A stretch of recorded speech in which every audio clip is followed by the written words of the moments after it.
श्री शिवाय नमस्तुभ्यम। हर हर महादेव।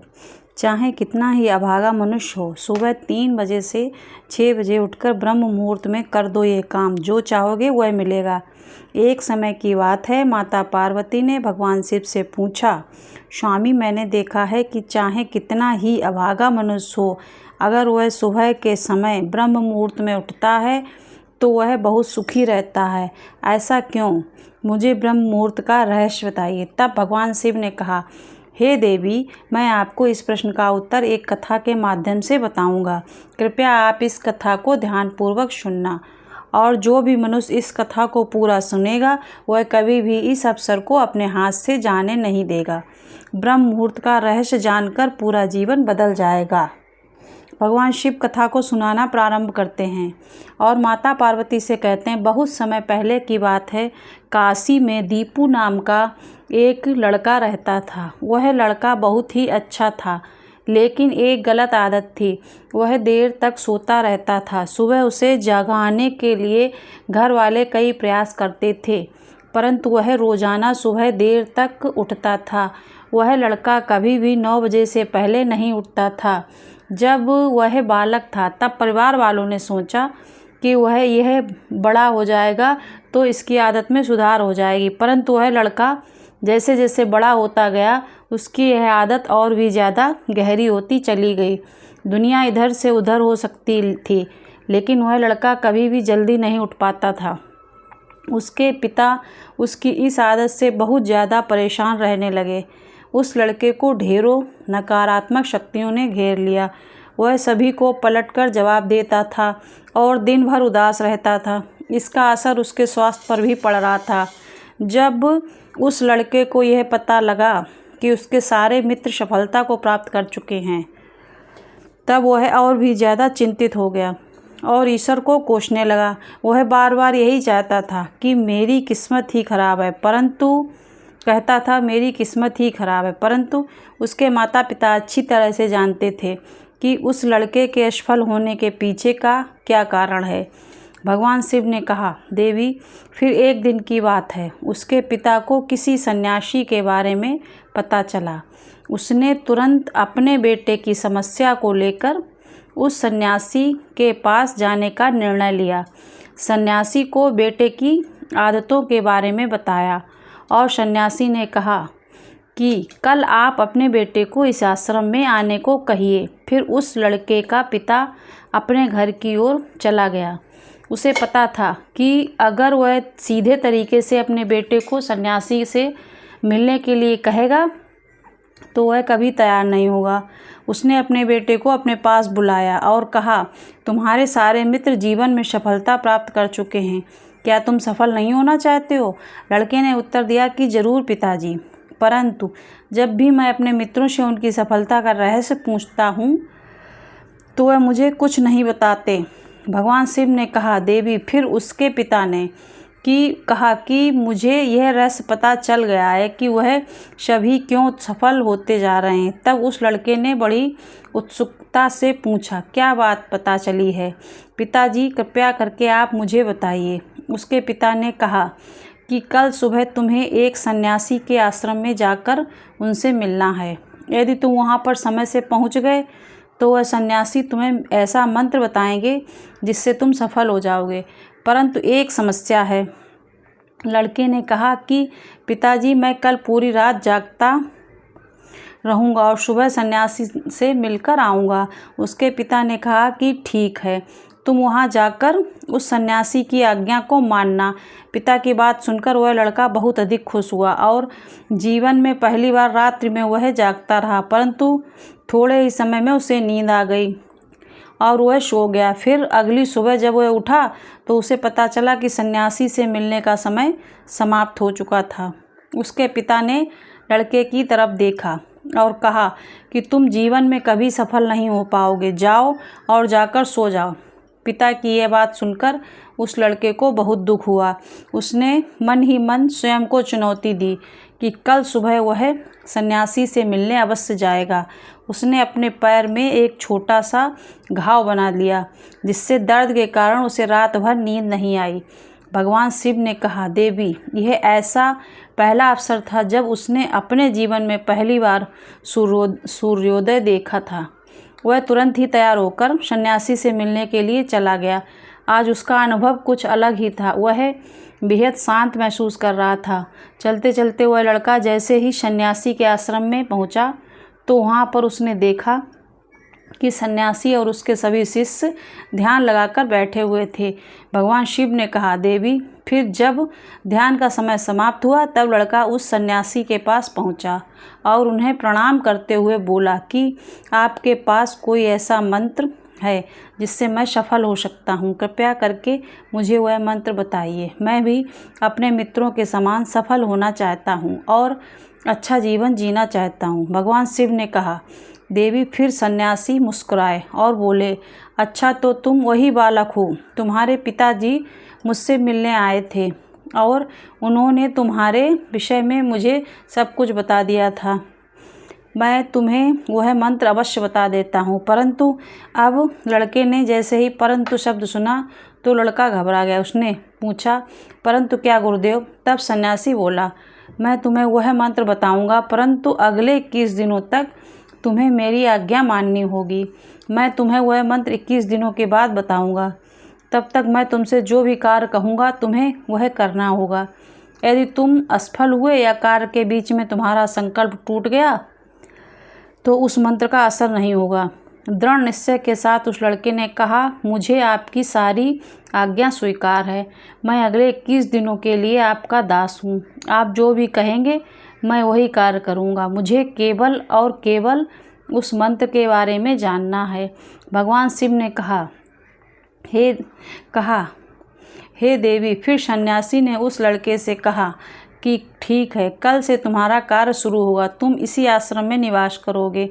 वह लड़का आश्रम में निवास करने के लिए तैयार हो गया।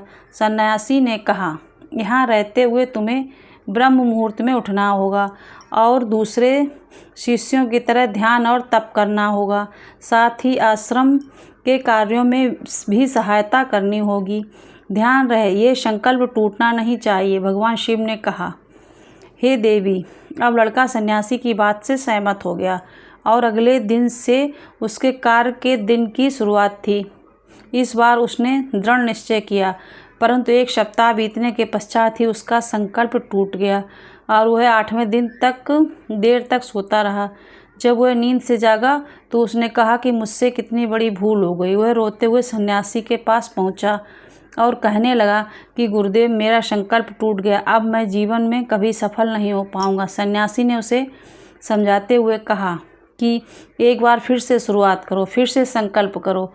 फिर लड़के ने सन्यासी से पूछा कि सुबह उठना इतना आवश्यक क्यों होता है और यहाँ पर सभी लोग इतनी जल्दी क्यों उठ जाते हैं?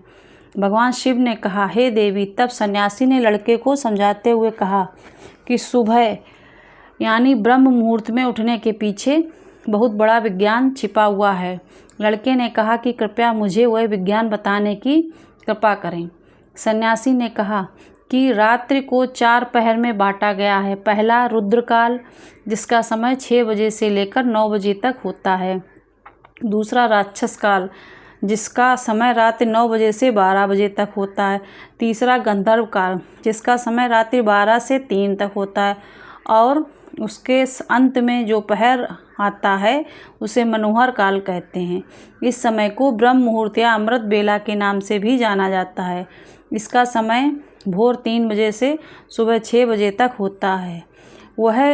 यह वह समय होता है जब पूरे संसार की नकारात्मक शक्तियाँ निष्क्रिय अवस्था में होती हैं और सकारात्मक शक्तियाँ सक्रिय होती हैं। ब्रह्म मुहूर्त अर्थात देव मुहूर्त, ब्रह्म मुहूर्त का अर्थ देवताओं का समय होता है। भगवान शिव ने कहा, देवी, हे देवी। वह सन्यासी आगे कहता है, इस समय देवता धरती पर विचरण कर रहे होते हैं और जागृत मनुष्य पर उनका बड़ा ही सकारात्मक प्रभाव पड़ता है।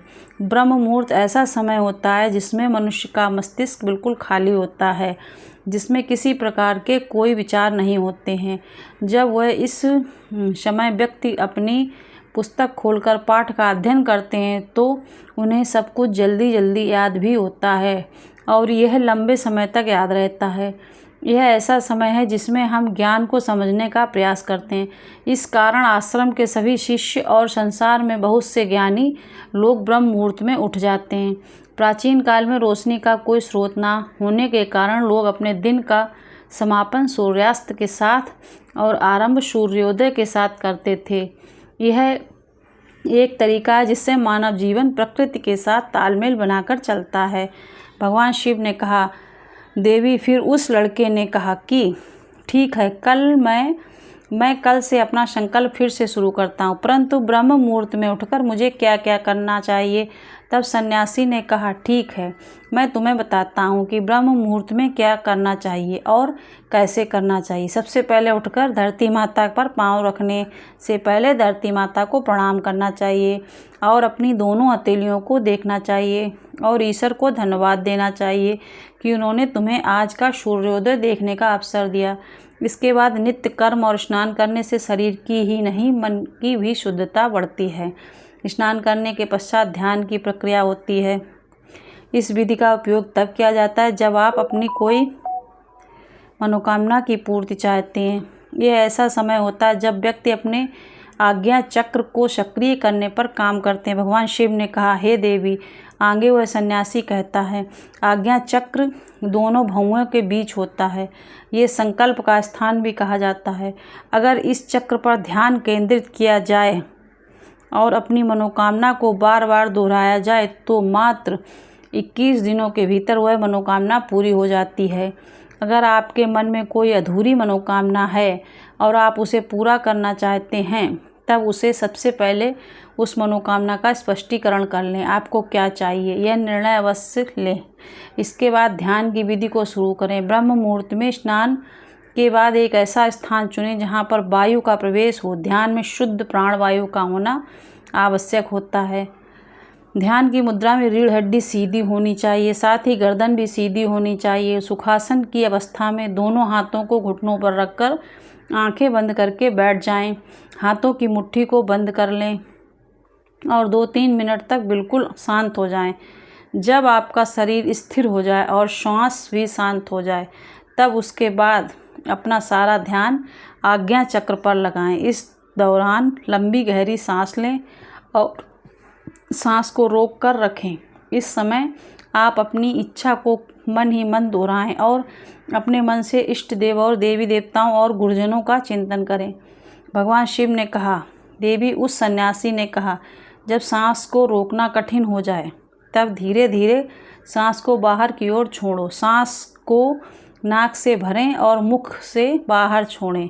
इस प्रक्रिया को 3 से 4 बार प्रतिदिन दोहराएं। ऐसा प्रतिदिन करने से आपकी जो मनोकामना है वह अवचेतन मन तक अवश्य पहुंच जाएगी और इच्छा पूर्ति जल्दी ही होगी। आज्ञा चक्र सक्रिय होता है और हमारी आज्ञा को पूरा करता है। सांस को रोक कर रखने के दौरान शरीर में आपातकाल की स्थिति हो जाती है, जिससे कि आप बेकार की बातें सोचने और विचार करने से बचते हैं। ब्रह्म मुहूर्त के समय ईश्वर की विशेष कृपा होती है और कोई भी व्यक्ति अपनी मनोकामना का इस समय दोहराता है तो उसकी इच्छा जल्द से जल्द पूरी होती है। भगवान शिव ने कहा, हे देवी, इस प्रकार सन्यासी ने उस लड़के को ब्रह्म मुहूर्त का महत्व बताया। अगले 21 दिनों तक उस लड़के ने बड़े ही मन के साथ इस प्रक्रिया को अपनाया। अब वह बहुत ही ज़्यादा अनुशासित और शांत स्वभाव का बन चुका था। उस लड़के ने जैसे ही अपना संकल्प पूरा कर लिया, उसके बाद वह लड़का बड़े ही प्रसन्न भाव से सन्यासी के पास पहुंचा और कहने लगा, गुरुदेव, मैंने 21 दिनों का संकल्प पूरा कर लिया। अब कृपया मुझे सफल होने का मंत्र बताएं। तब उस सन्यासी ने मुस्कुराते हुए कहा, पिछले 21 दिनों से जो अभ्यास तुम करते आए हो वही तुम्हारी सफलता का रहस्य है। तो इसमें हमारा भोले बाबा ने ये बताया है कि ब्रह्म मुहूर्त में उठने से हमें कितने लाभ होते हैं। अगर आपको हमारी इस वीडियो से ज़रा सी भी वो मिले, मदद मिले, तो हमें कमेंट करके बताइए। और हाँ, आप भी ब्रह्म मुहूर्त में उठिए। सबसे पहले तो 40+ वुमेंस या मैंस हैं तो ज़रूर उठिए, जिससे कि आप उठिए, अपनी दिनचर्या में बदलाव लाइए। हम भी 40+ हैं तो हमें भी बहुत सी समस्याएं थीं, बहुत सी बीमारियां थीं, लेकिन जब से हमने ब्रह्म उठते तो थे लेकिन कभी आलस कर गए, कभी नहीं उठे। जब से उठना शुरू किया तब से हमें बहुत आराम मिली है। श्री शिवाय नमस्तुभ्यं।